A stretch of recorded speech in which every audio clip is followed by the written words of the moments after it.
This week, we are talking about the final root archetypal gesture of Rip Tear. And then I show you how to put archetypal gestures together in order to explore your work with text, right after this.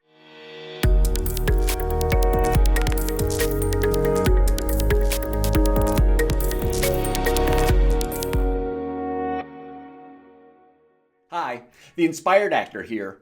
If you're new to this channel, we are dedicated to helping actors become better artists by offering these quick, roughly 10-minute acting lessons. We try to post these weekly, so if you want to see more videos like these, go ahead and subscribe so you'll be notified as soon as they come out.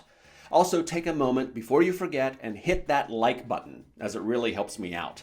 And if you know people who might like these videos, please don't hesitate to share them on your social media outlet of choice. So once more, if you haven't seen my other videos in this series on archetypal gestures, I strongly encourage you to do so when you can. In them, I introduce you to the mechanics of push, pull, lift, dominate, and gather embrace, as well as talk about what archetypal gestures are and what they are intended to be used for. There's also a ton of other information packed in those videos, so if you want to start from the beginning, I'll put a card up here so that you can do that. But no worries if you're not into that right now. You can start wherever you like. No gesture is more important or more useful than another. So first, let's go over the mechanics of Rip Tear.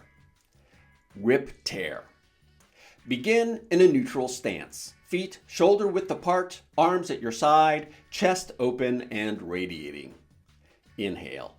Taking a small step forward, reach your hands toward each other, palms facing out, clenching your fists. Unlike Dominate and Uplift, your eyes do not follow your hands here. Exhale during the following. While keeping your hands clenched, straighten your arms parallel to the floor, out to the sides. Please remember your feeling of ease. At full extension, release your hands and spread your fingers. Using your creative imagination, imagine that the Rip Tear gesture doesn't end at the end of the physical movement, but continues through your radiating energy. Just like Gather Embrace, this gesture also has two names, Rip and Tear. Unlike that gesture, however, the difference in meanings isn't really about the number of people or objects you are directing the gesture to, and more about the tempo at which you are performing the gesture. Ripping tends to imply a faster tempo than tearing, and can indicate a greater feeling of control. This is not always the case, but the subtle difference in wording can help you be more specific in your objective or characterization. And the more specific you can be, the greater the possibility that the gesture will inspire your creative imagination towards extraordinary outcomes. So once more, let's review our 6 root archetypal gestures. Push, pull, lift,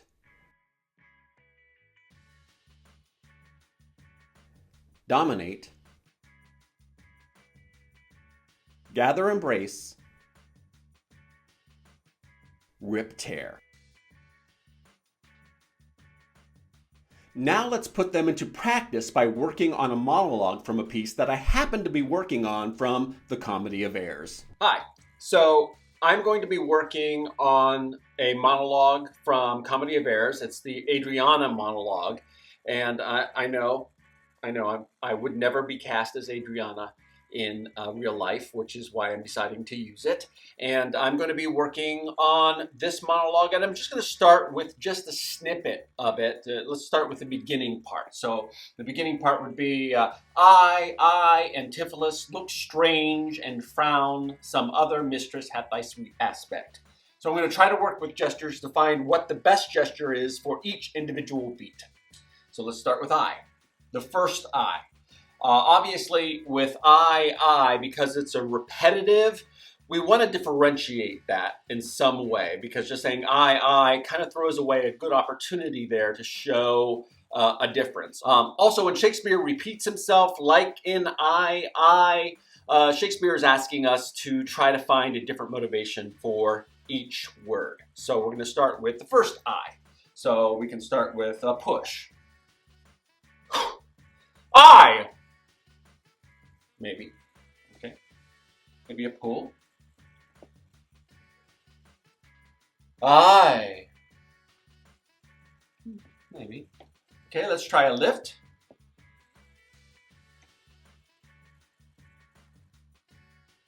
I. Dominate. I. Maybe. Maybe on that one. That one feels closer to being right. Gather.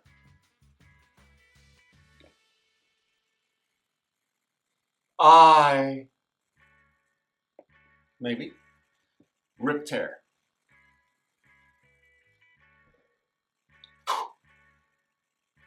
I. So it's between dominate and rip tear for that first one. So let me try it again. I. Rip tear.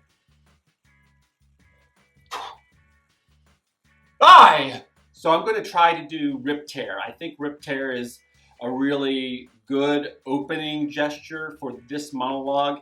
I feel like she is ripping through the curtain, like opening a curtain and making herself known. In fact, I might even want to try doing this in a more legato way. So I'm going to add a little quality, and we'll talk about quality in the future video, but let me try this with a legato rip tear.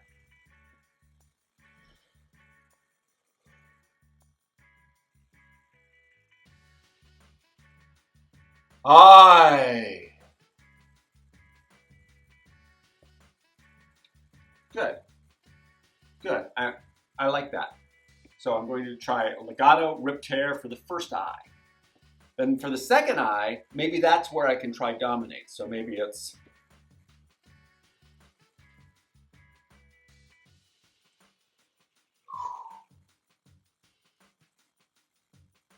I.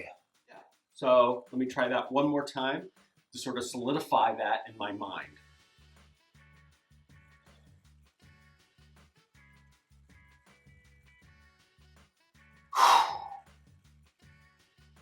I. So I think I want to keep the dominate gesture with I antipholus, that second part. Keep that as a whole because I don't want to do one for every word because then it's going to be very disjointed. I antipholus. This gives me a lot of stuff to work with for the first few words. Look strange and frown would be the next part of this monologue. So let me see if there might be a different gesture for that moment. So just going through it again. Push. Look strange and frown. Maybe.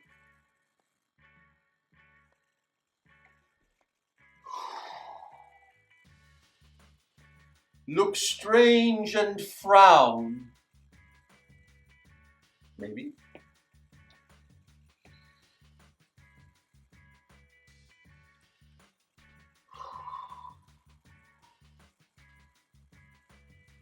Look strange and frown. I don't think she's uplifting. Maybe it's still dominate.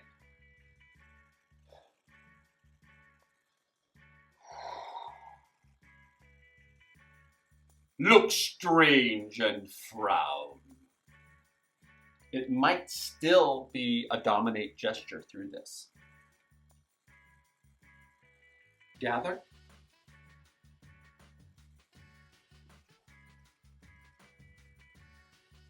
Look strange and frown. Let me do that one more time. I didn't really get anything from doing that this time.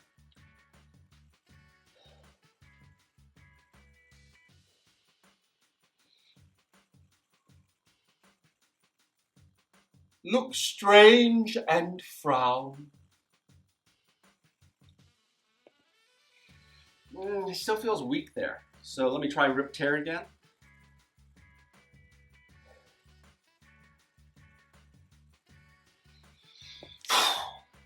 Look strange and frown. I still feel like it's dominate. That's surprising to me because I kind of wanted to show a little bit of differentiation there, but I still feel like it's a dominate through that. She is trying to put him in his place, which is beneath her. So if I'm going through this first part, and the overall objective seems to be put Antipholus, my lover, my husband, in his place. So let me see how that works here.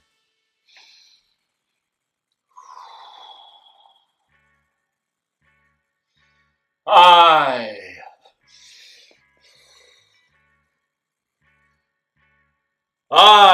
Antipholus, look strange and frown. Oh, yeah. I feel like I'm coming in as this great goddess, giving commandments to her disciples, right? Some other mistress hath thy sweet aspect. So if I'm scoring the scene, it is a rip, tear, dominate, pull. Okay, let's try it.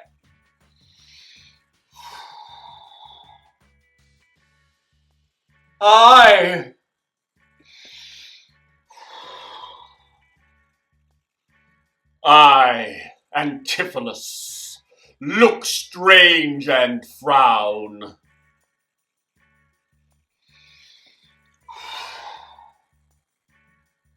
Some other mistress hath thy sweet aspect. I am fast forwarding a little bit now because ideally what you want to do is continue to work with those gestures until you really get it into your body. But because this is a 10-minute acting class, theoretically, I always go over, I'm going to try to move a little quicker, and I'm just going to veil now. I'm going to veil it just a little bit. I,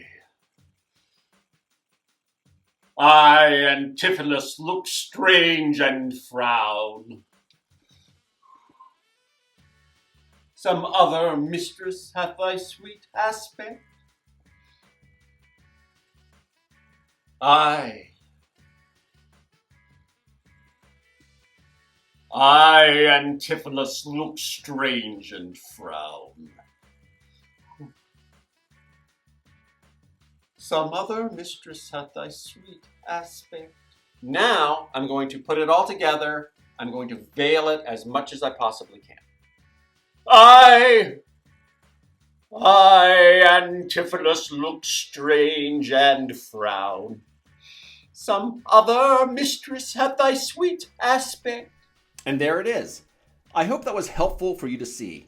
A few points to remember. First, it is not necessary to work on a piece word by word or sentence by sentence. You can work on a psychological gesture for a whole monologue, a beat, a unit, a scene, the whole play or film, or your character. I hope to get into that more in future videos. Finally, nothing is set in stone. The purpose of this is simply to explore the scene in detail. You can change your mind at any time. In fact, if during the rehearsal period you didn't change your mind, I'd be worried. So explore away. But remember, for the actor, homework is for home. Be ready to change anything through discoveries once you are up there actually doing the thing with your scene partners. Next week, we are moving on to the 4 qualities of movement. Additionally, stay tuned for bonus episodes on archetypal gestures that I haven't covered so far. So if you want to be the first to be notified when all of that comes out, don't forget to subscribe and hit that bell. Until next time, colleagues, I'll see you guys later.